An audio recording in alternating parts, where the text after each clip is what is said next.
तो दोस्तों, इस पार्ट को शुरू करने से पहले मैं आपको बता दूं कि ये इस सीरीज का लास्ट पार्ट होने वाला है। तो जैसा कि हमने पिछले एपिसोड में देखा था कि जियान ने सैन पर बहुत खतरनाक अटैक किया था, लेकिन सैन ने अपने आप को बचाने के लिए पहले ही अपना सुरक्षा कवच बना लिया था। जिसके बाद सैन ने मैगेटियन की तलवार को वहाँ पर बुला लिया था और उस तलवार के मदद से जियान पर अटैक कर दिया था। ये देखकर जियान ने भी अपने आप को बचाने की बहुत कोशिश की थी। अब आगे तो ये एपिसोड भी वहीं से शुरू होता है जब जियान सैन के अटैक को रोक रहा था। ये देखकर वो लेडी कहती है कि क्या अब मास्टर सैन हारने वाले हैं। तभी सैन थोड़ा हवा के ऊपर चला जाता है और कहता है कि अब मून आई खुल गया है तो अब मैं अपना सीक्रेट और नहीं छुपाऊंगा। ये देखकर जियान बहुत हैरान हो जाता है क्योंकि अब सैन अपना लेवल अप करने लगा था। जिसके बाद सैन ब्रेक थ्रू करके लेवल 10 तक पहुंच जाता है, जिसके वजह से सैन अब और भी ज्यादा पावरफुल हो जाता है। ये देखकर जियान कुछ भी समझ में नहीं पाता कि आखिर ये सब क्या हो रहा है। ये लगातार लेवल अप कैसे कर रहा है क्योंकि अब सैन बहुत ज्यादा पावरफुल हो गया था, इसलिए अब जियान को उसके अटैक को रोकने में बहुत दिक्कत होने लगता है। फिर सैन अपने पावर को और बढ़ा देता है, जिसके वजह से अब जियान उस बड़े तलवार को रोक नहीं पाता और घायल होकर दूर गिर जाता है। अब जियान के मुंह से भी खून निकलने लगता है। तभी सैन नीचे आकर कहता है कि चीरी क्लिफ माउंटेन पर फाइट के दौरान मैं पहले ही मार्शल आर्ट के लेवल 10 तक पहुंच गया था और मैं अब तक इसलिए रुका रहा क्योंकि मुझे अच्छा तलवार नहीं मिला था, यानी कि मुझे वो उल्का तलवार नहीं मिला था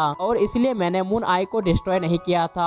और इसके अलावा मुझे मून आई ढूंढ ना पाए इसलिए मैंने अपने पावर को सील कर दिया था। तभी वो मून आई उन सभी पर आग के गोले से अटैक करने लगता है। उसके ये अटैक बहुत ज्यादा खतरनाक होते हैं। ये देखकर सैन समझ जाता है कि अब उसके पास कोई और रास्ता नहीं है, उसे अब उस तलवार के बिना ही मून आई को डिस्ट्रॉय करना होगा। इसलिए अब बिना किसी देरी किए सैन उस मून आई को डिस्ट्रॉय करने के लिए उसके नजदीक जाने लगता है। ये देखकर च्यून कहती है कि मास्टर, क्या आप उस मून आई को डिस्ट्रॉय करने के लिए मेरे अंदर के तलवार को बाहर नहीं निकालोगे? ऐसा मत कीजिए, आप मुझे भी अपने साथ लेकर जाइए। अब जियान को भी पता चल जाता है कि च्यून ही वो लड़की है, उसके अंदर ही वो खास तलवार है जिसे सैन इतने दिनों से ढूंढ रहा था। और सैन तो सिर्फ अच्छे होने का नाटक कर रहा था, उसने भी तो इस लड़की का इस्तेमाल किया है और उसमें और मुझ में क्या फर्क है। अब सैन जाते हुए च्यून को कहता है कि तुम यहीं पर मैं रहकर मेरा इंतजार करो। ये देखकर च्यून बहुत ज्यादा परेशान हो जाती है। दूसरी तरफ सैन उस मून आई के नजदीक जाने लगता है, लेकिन तभी अचानक मून आई अपने पावर से सैन को बर्फ में कैद करने लगता है। इसके वजह से सैन कुछ भी नहीं कर पाता। ये देखकर अब च्यून अपनी पूरी शक्ति लगाकर उस सुरक्षा कवच को तोड़ने लगती है क्योंकि उसे अपने मास्टर को बचाना था और च्यून उस सुरक्षा कवच को तोड़ने में कामयाब हो जाती है। जिसके बाद च्यून अपने मास्टर को बचाने के लिए तेजी से उसके पास जाने लगती है। दूसरी तरफ सैन पूरी तरह से बर्फ में सील हो जाता है और वो धीरे धीरे नीचे गिरने लगता है। तभी च्यून उसे आवाज देकर कहती है कि मास्टर, आप हार मत मानिए, आप ऐसे सो नहीं सकते। अब ये आवाज सुनकर सैन जाग जाता है और उसके अंदर से वो सील भी टूट जाता है। जिसके बाद च्यून कहती है कि मास्टर, आपने कहा था कि मैं आपकी सबसे अच्छी तलवार हूँ, इसलिए अब मैं चाहती हूँ कि आप मेरा इस्तेमाल करके उस मून आई को डिस्ट्रॉय कर दे, क्योंकि ऐसा करने से ही हमारा दुनिया बच सकेगा। ये देखकर सैन बहुत ज्यादा उदास हो जाता है क्योंकि ये बात सैन भी अच्छी तरह से जानता था कि अगर एक बार च्यून तलवार में बदल गई तो शायद वो दोबारा अपनी असली रूप में नहीं आ पाएगी। लेकिन फिर भी च्यून इस बात का चिंता ना करते हुए अपने आप को सेक्रीफाइस कर देती है और वो उल्का तलवार में बदल जाती है। ये देखकर सैन जल्दी से उस तलवार को पकड़ लेता है और उस तलवार के पावर के साथ अपने पावर को मिला देता है। जिसके बाद सैन फिर से मून आई को डिस्ट्रॉय करने के लिए तेजी से उसके तरफ जाने लगता है। अब सैन उस मून आई के पास पहुंच जाने के बाद अपने पूरे पावर के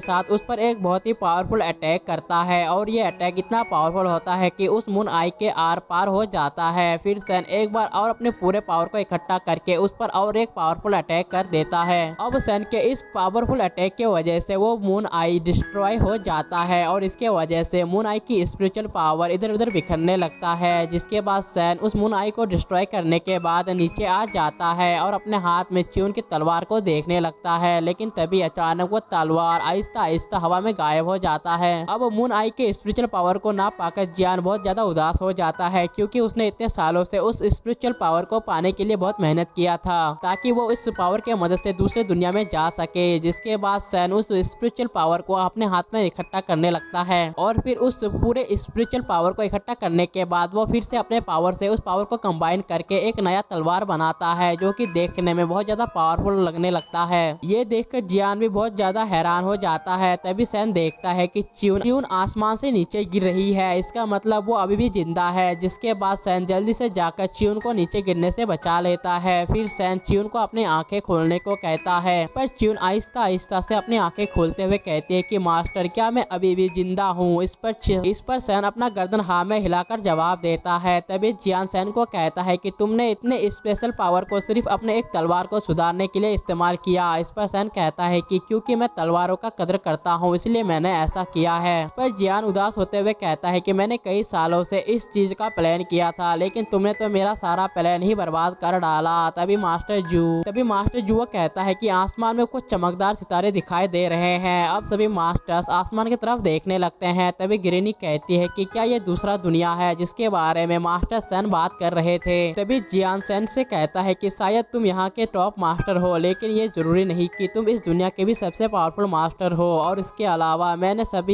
अलावा मैंने अपने सभी स्किल को एक किताब में लिखकर सैन भाई के लिए छोड़ दिया है, इसलिए तुम्हें फ्यूचर में इसका सामना करना होगा। इतना कहकर जियान हंसते हुए वहाँ से गायब हो जाता है। अब इस बात से सब बहुत खुश हो जाते हैं कि आखिरकार ये मुसीबत खत्म हो गया। लेकिन तभी ग्रेनी उन सबको कहती है कि आसमान में और उल्काएं यहाँ पर आ रहे हैं। तभी सैन कहता है कि दूसरी दुनिया का लीडर बहुत ज्यादा पावरफुल है और जियायू की दुनिया मार्शल आर्ट लेवल 10 पर है, लेकिन ये सिर्फ एक पॉइंट है। लेकिन उस दूसरे दुनिया के अपने मार्शल आर्ट लेवल्स हैं और ऐसा कह सकते हैं कि उस दुनिया के स्टूडेंट जियायू के हेवनली रैंक से कहीं ज्यादा पावरफुल है। पर च्यून कहती है कि मास्टर, आप इतना सब कुछ कैसे जानते हो? क्या आप पहले भी उस दुनिया में जा चुके हो? लेकिन सैन इस बात का कोई जवाब नहीं देता और चुपचाप वहाँ से जाने लगता है। ये देखकर च्यून भी अपने मास्टर के पीछे पीछे जाने लगती है। लेकिन तभी अचानक च्यून को एहसास होता है कि उसे कोई ऊपर से देख रहा है, इसलिए अब च्यून आसमान की तरफ देखने लगती है। अब लास्ट में हम चांद के नजदीक एक लड़की को देखते हैं और इसी के साथ ये लास्ट पार्ट यहीं पर खत्म हो जाता है। तो दोस्तों, इस सीरीज का ये लास्ट पार्ट था। मिलते हैं अगले नए एनिमे सीरीज के साथ।